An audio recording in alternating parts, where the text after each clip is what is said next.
¿Cómo estás? Muy bien, muy bien. Oliver López, filósofo, músico, director, gestor de eventos culturales. Por ¿Cómo ahí va. estás?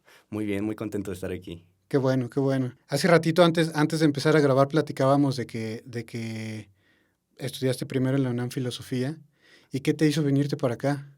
Pues de hecho yo, bueno, soy de Guadalajara, es de mis pueblos, de Los Altos, de Jalisco. Ok. Pero mi familia vivió aquí durante mucho tiempo, entonces toda mi infancia fue aquí en León. Después me fui a la preparatoria de la Ciudad de México, ahí estuve pues ya con los inicios o los pininos dentro de la música, ¿no? Es decir, dentro de las orquestas, el sistema de orquestas y coros de la Ciudad de México, etcétera, y pues el desarrollo que fue sucediendo. Después de eso bueno, me fui maestro en varias comunidades, originarias aquí en México, esencialmente en Michoacán y en Puebla. Ujú.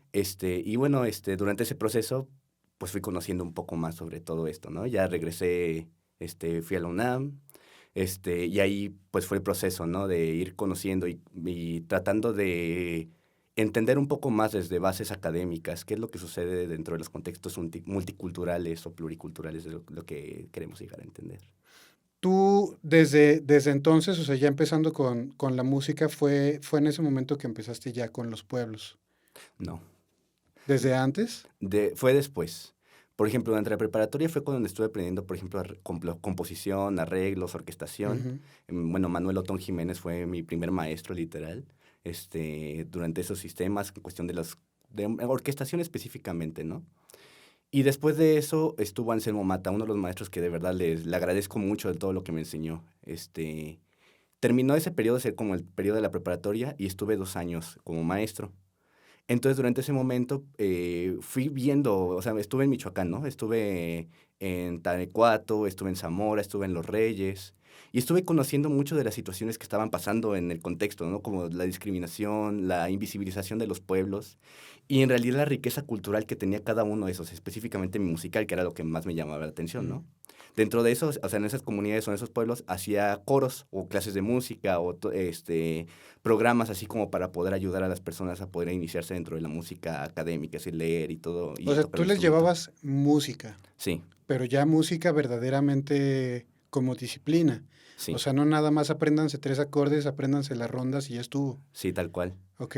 Entonces ahí mi visión pues era pues occidental, ¿no? O sea, Beethoven, Brahms, todo lo típico, ¿no? Ahí me rompió totalmente, ¿no? O sea, estar en las comunidades, literal, vi una perspectiva de que esas personas no necesitaban la música académica. Ok. Sí, literal. Entonces, empecé a conocer un poco más, ¿no? Es decir, cómo empezaba la pirecua, los abajeños, los sonecitos, los toritos, todo ese tipo de música tradicional que tiene un impacto muy fuerte en la cultura, ¿no? Dentro de las personas, a pesar de Ujú, que sean hablantes de la lengua purépecha o no sean hablantes. Es decir, independientemente de eso, la música tradicional tiene un fuerte efecto. ujú. Y a partir de eso me di cuenta que la mayoría de los músicos eran líricos. Entonces, me quedé pensando, pues, ¿qué pasa, no? O sea, ellos mueren, y sus piezas se quedan con ellos. Ujú, Es básicamente volver a empezar, volver a empezar. La gente escribe piezas, la gente sigue escribiendo, pero cuando se va olvidando, ¿no? ujú. Las piezas que tuvieron más fuerza se quedan dentro de la memoria colectiva, pero de ahí, pues, va desvaneciéndose, se va deformando. Entonces, una de las necesidades que yo tuve de esos momentos es empezar a crear bibliotecas, públicas, ¿no? O comunitarias, les llamé. Entonces, los músicos que ya eran experimentados, que ya tenían como mucha fuerza, pues dice, vamos a aprender a escribir música y bueno, lo que tengas, vamos a escribirlo. Ujú. Y se hacían bibliotecas. Eso ya fue durante después de los 2 años, me fui a una comunidad que se llama Santa Fe de Laguna, la verdad agradezco mucho cómo estuvo todo ahí. Y bueno, durante esos 2 años yo aprendí a hablar la lengua purépecha. Entonces, era tratar de fortalecer de una manera lingüística la música, ¿no? Es Ujú. decir, lejos de los estereotipos de, estos son nuestras raíces, porque, bueno, en realidad eso es como un poco ajeno a nosotros, ¿no? Como leoneses o gente de la Ciudad de México. Es, es algo diferente, es algo aparte. Pues creo que como mexicanos somos una mezcla de todo, ¿no? Y de todos. O sea, sucede mucho que tenemos la compañera o el compañero de la secundaria o la prepa de, güey, mis abuelos son españoles, ¿no? Los de todos, o sea, no, mis abuelos son franceses, los de todos, todos tenemos una mezcla tremenda de todo. Sí, Entonces, literal. o sea, cuando quieres negar el que también eres mexicano, que también tienes una parte de indio. Sí, Ajá, no, sí es negar un poquito eso, o sea, sí es negar tus raíces, de nuevo, ya sea como Ciudad de México, como leoneses o como lo que sea, todos tenemos ese pedacito, ya sea un octavo, un dieciseisavo, un 64avo, ¿no? Pero sí lo hay. Yo creo que en todos los mexicanos. No podemos querer estar solo orgullosos mis abuelos son españoles o mis tatarabuelos eran franceses y pues no, o sea, hay otras cosas muy importantes y muy interesantes aquí en México, ¿no? sí, literal. Digo, tú empezaste llevando esto a los pueblos y ahora te estás dedicando a eso, o sea, ya se está convirtiendo en tu vida, ¿no? Ujú. ¿Cómo fue ese proceso en el que tú dijiste, quiero dedicar mi vida a esto? O sea, no solamente quiero, pues, como un side job, pues puede ser hasta un hobby, ¿no? O sea, Ajá. el irte cada 6 meses, cada año, unos 15 días a una comunidad, sino definitivamente decir, a esto me quiero dedicar. Fíjate que inclusive en este momento, por ejemplo, yo no recibo ninguna ganancia ni nada del proyecto que estamos teniendo, ¿no? Es decir, todo es de una manera filarmónica. Y los directores, Filantrópica. sí, es Ah, filantrópica, bueno, por el ajá, amor a la música en este caso, ok. ¿no? Entonces, el esfuerzo que estamos haciendo, pues en cierta forma sí es como un hobby, pero no tan hobby. Entonces, ahí está el asunto, ¿no? O sea, sabemos que tenemos que trabajar desde esas perspectivas.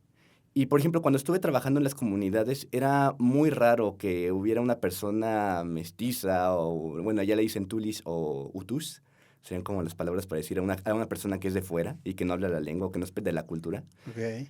que está aprendiendo a hablar una lengua.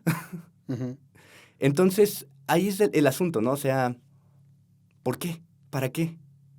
Y inclusive aquí en la ciudad me han llegado a preguntar, ¿para qué aprender una lengua si no tiene un sentido económico? Es decir, puedes estar aprendiendo a hablar alemán, inglés, francés, etcétera, que tiene un impacto pues dentro de las relaciones internacionales, ¿no? claro. ¿Por qué una lengua indígena? Ujú, ¿Para qué te sirve? Y esa es una pregunta que inclusive hoy está abierta a discusión.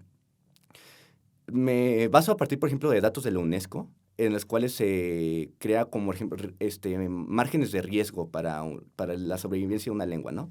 Por ejemplo, en México existen 69 lenguas y 300 y tantas variantes de esas, ¿no? O dialectos se les llamaría. Esas lenguas, básicamente 30, están a punto de morir en esta generación o en la que sigue. ok. Es decir, estamos hablando del musgo, del ahuacateco, del chichimeca jonás aquí en Guanajuato. Todas esas lenguas van a desaparecer. ¿Por qué está pasando eso? Porque los medios de comunicación y las formas de comunicación actuales son ajenas ya a la forma. Y específicamente la cuestión estructural espera que las lenguas originarias se queden de una forma prehispánicas. Es decir, que la gente siga manteniendo las usanzas que estuvieron anteriormente y siguen pensando como una cuestión de museo. Es decir, ahí están. Ajá. Pero ellos no, o sea, de una manera estructural no se pueden desarrollar a utilizar un celular, a digitalizarse, a comunicarse como en realidad ya lo están haciendo. Entonces, por ejemplo, en la comunidad en la que estuve allá en Santa Fe de la Laguna, todo el mundo tiene una computadora, todo el mundo tiene un celular, todo el mundo tiene un WhatsApp, todo el mundo tiene un Facebook y se comunican en español. Y es algo que no nos imaginaríamos, ¿no? O sea, tú sientes que si vas a ir a una comunidad de esas es ir a la edad de piedra Sí, y no encontrarte ni con un cable. Y resulta que, o sea, digo, yo por mis mismos prejuicios, yo no me lo imaginaría. sí, O sea, que te puedes whatsappear con un cuate allá, jamás me lo hubiera imaginado. sí, literal. Y esa es la cuestión, ¿no? O sea, hay gente que ya tiene licenciaturas, doctorados, etcétera, pero nuestra mentalidad, por ejemplo, es lo que vemos en nuestra realidad inmediata y lo que luego ponemos, ¿no? Es decir, una Ujú, persona que está vistiendo y que está pidiendo dinero, una persona que tiene problemas, que es marginada, que en cierta forma sí es una realidad, sí está pasando, ujú. pero poco a poco se está disminuyendo esa brecha y se está cambiando. O sea, hay personas que están luchando por sus comunidades, hay personas que están luchando por interpretar de una manera lingüística o de una manera jurídica, una manera política, las diferencias pues, multiculturales que puedan llegar a haber dentro del país, ¿no? Ujú, Ujú. ujú. Sí, digo, creo que hay muchas cosas que nos avientan esos prejuicios desde que estamos pequeños, ¿no? Yo creo que pues, o sea, cualquier película que tú te pongas a ver y que ves al Indito, Ujú. pues ves eso, o sea, un tipo que no sabe ni hablar, un tipo que no se ha de saber ni defender. Eh, Cuando tú estás en la primaria y haces una tontería, pinche indio, ¿no? O sea, Sí, como que ya ves al indio de manera muy despectiva, ¿no? O hablas de uno de estos pueblos de manera peyorativa. Creo que sí puede ser, creo que sí puede ser quitarnos pues desde que somos niños ese prejuicio, porque sí está feo. exactamente. Y ahí la pregunta es el cómo, ¿no? O sea, ¿cómo logramos eso? ¿Cómo logramos una sociedad incluyente, que en cierta forma es lo que se está refiriendo? Ujú, L- Lo que he notado mucho es como esta doble moral que llega a suceder, ¿no? Es decir, uno, por ejemplo, empieza a tener esa visión vasconcélica de cuál, la raza de bronce, la quinta, no sé qué, bla, bla, bla. Y eso queda de una manera teórica y está introyectado nosotros como mexicanos desde que se creó la SEP. ujú, Pero también claro. está otra que tú estás mencionando, ¿no? Todo el montón de prejuicios que en realidad están detrás de esto. Ujú, En este momento sí, nosotros nos podemos considerar como, pues no sé, indígenas o mexicanos o la fusión de toda esta cuestión, ¿no? Pero ajá. cuando queremos hablar de una sociedad contemporánea y decir que esas personas están y conviven con nosotros, es ahí donde rompe y no podemos llegar como a ver esa situación, ¿no? Ajá, Sí, pero es que es difícil. sí, es una O bronca, sea, literal. creo que el trabajo de la NENEMI es escuela, ¿no? Es una Ah, escuela. sí. También tomando en cuenta, por ejemplo, lo que quieres hacer con tu festival, etcétera. Creo que son herramientas que pueden funcionar mucho para esto, ¿no? Digo, ahorita iremos un poco más al festival porque tengo ganas de escuchar qué onda con eso. La gran mayoría de ellos no creo que sean gente que diga, no, ni madres, yo no quiero ir a participar en esto, no quiero ir a participar en esto otro. Eh, Además, sí se están abriendo mucho al mundo, tan solo pues los maratonistas estos, Ah, los los rarámuris. rarámuris, Ajá, son conocidos a nivel mundial. O sea, no es sí. como que ellos no quieran abrirse, no es como que ellos no quieran o no estén dispuestos a darse a conocer o a compartir o incluso a fusionar un poco. Ujú. Entonces, digo, ya eso ya nos toca a nosotros, ¿no? Que Sí, tal somos cual. hasta cierto punto más occidentalizados y no nos estamos dando esa chance de conocer lo que hay aquí, ¿no? Lo que, lo que platicamos desde el principio, no nos damos chance de estar orgullosos de lo que ya tenemos aquí. Bueno, ahora sí, me interesa bastante tu festival. Ujú. Cuéntame cómo surgió eso. El festival, bueno, es una planeación o un proyecto que tenemos junto con CIDEMI, se llama, el Sistema de Educación Musical Intercultural. Ujú, Lo fundamos, varias personas, específicamente, bueno, Nadia Valencia, Nadia Hernández, Naomi y César.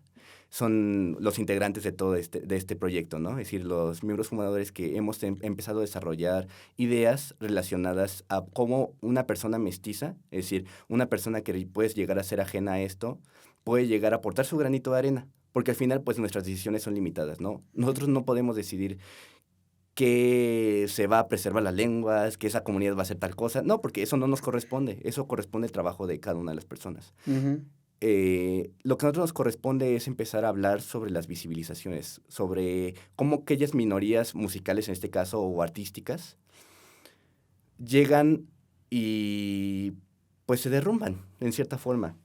Lo que esperamos con el festival es poder hablar y enmarcar cada uno de los hechos que están o que están dentro del marco, dentro del León, perdón.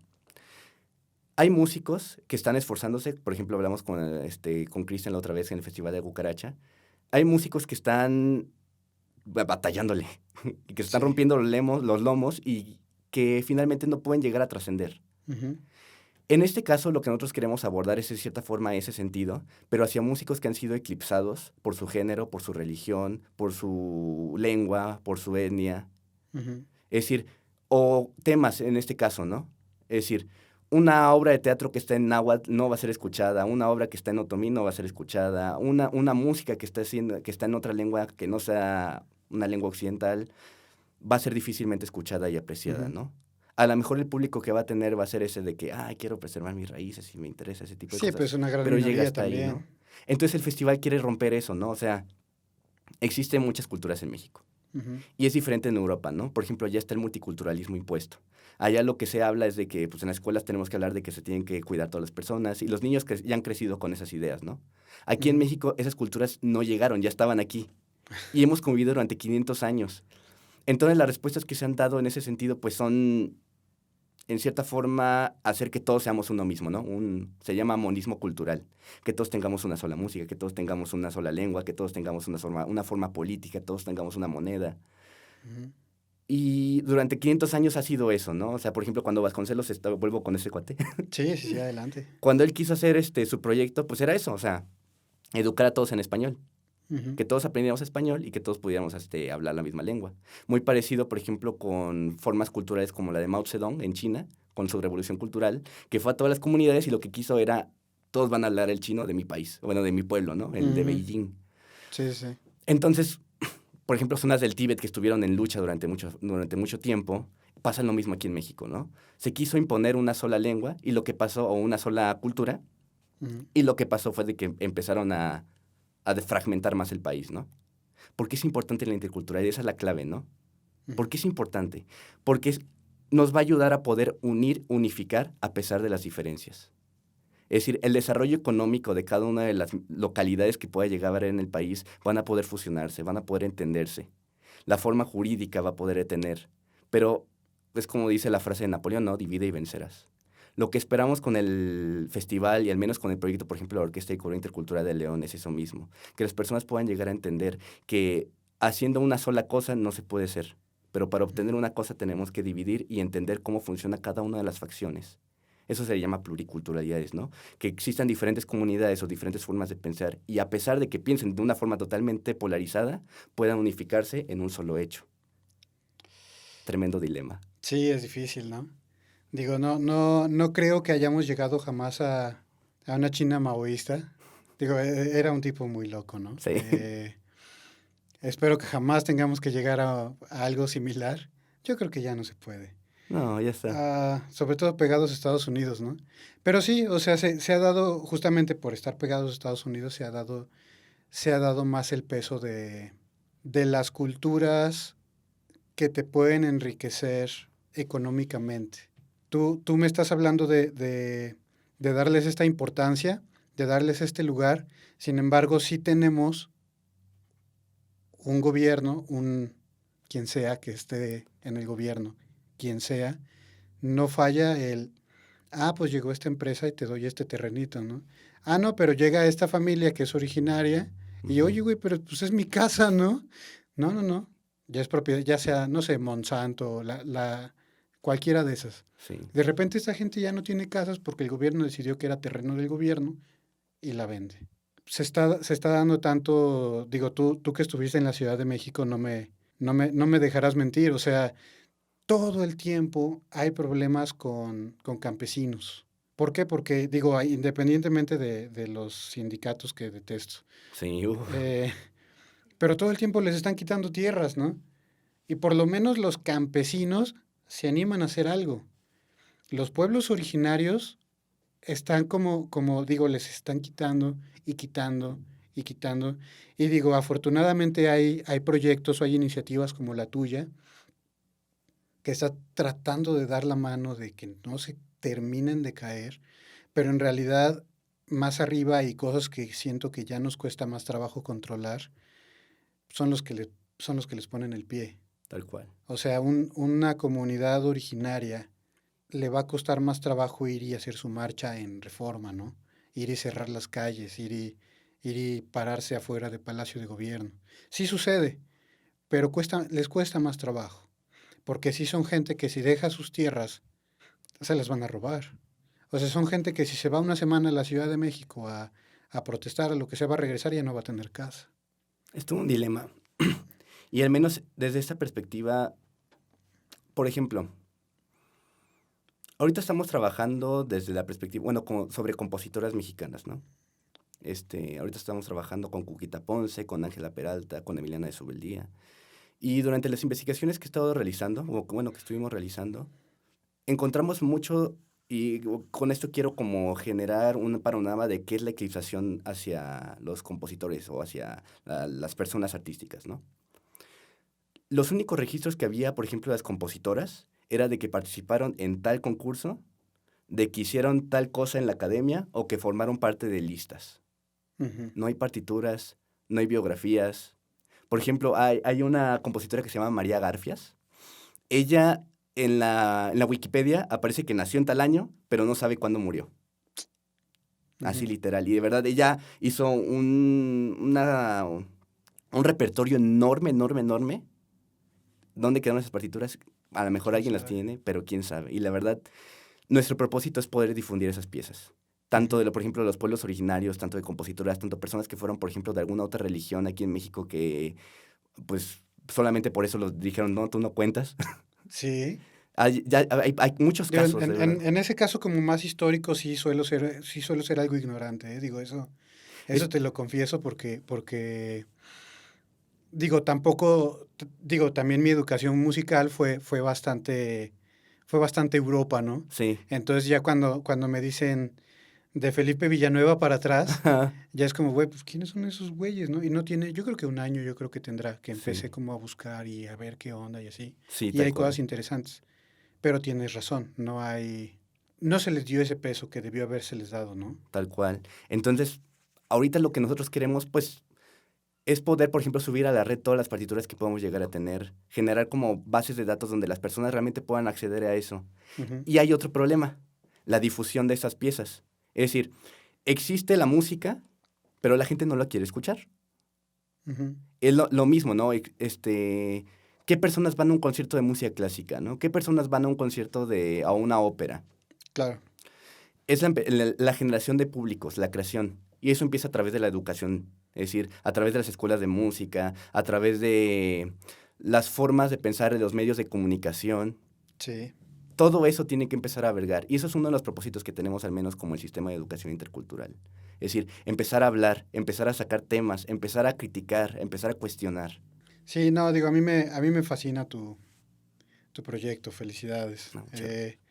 Digo, sobre todo en el caso de Cristian, por ejemplo, y digo, ya tuve el gusto de conocer a Nadia.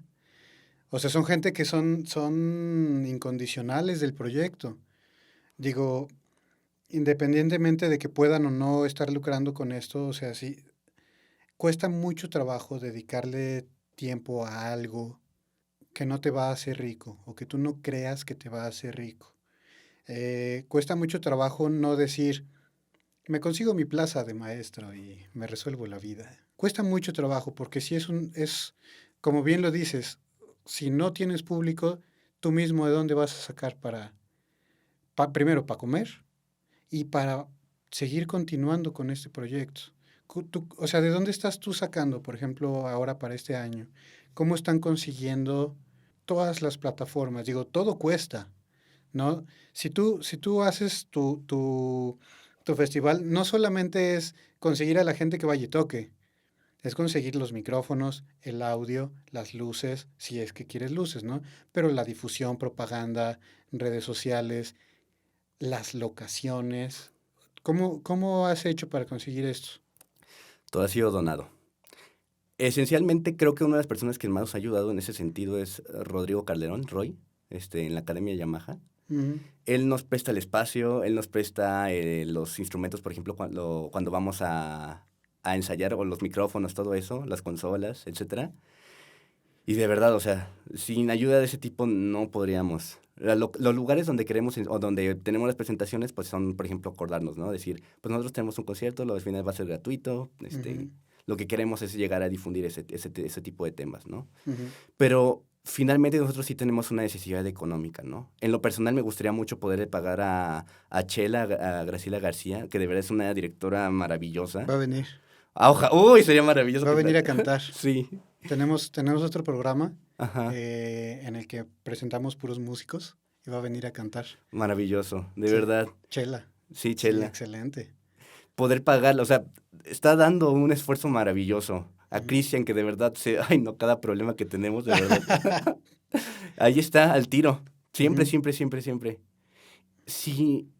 Y sinceramente cada uno de los instrumentistas, músicos, cantantes, por ejemplo, Carla, William, Lucía, Candy, Ujú. Frida, Mario, que han estado ahí desde que empezamos el proyecto en 2018.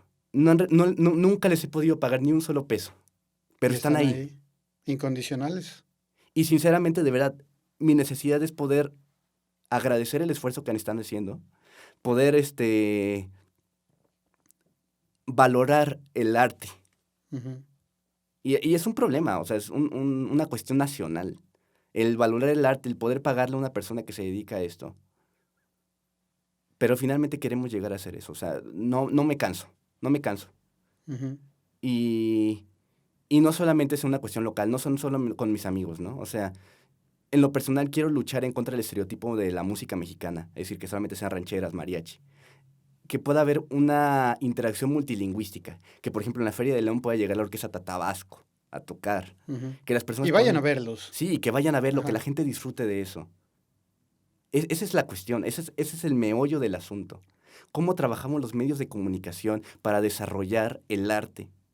¿Cómo la televisión, cómo la radio, los periódicos, todo lo que tiene Ujú. un medio para masificar, para enseñar a las personas?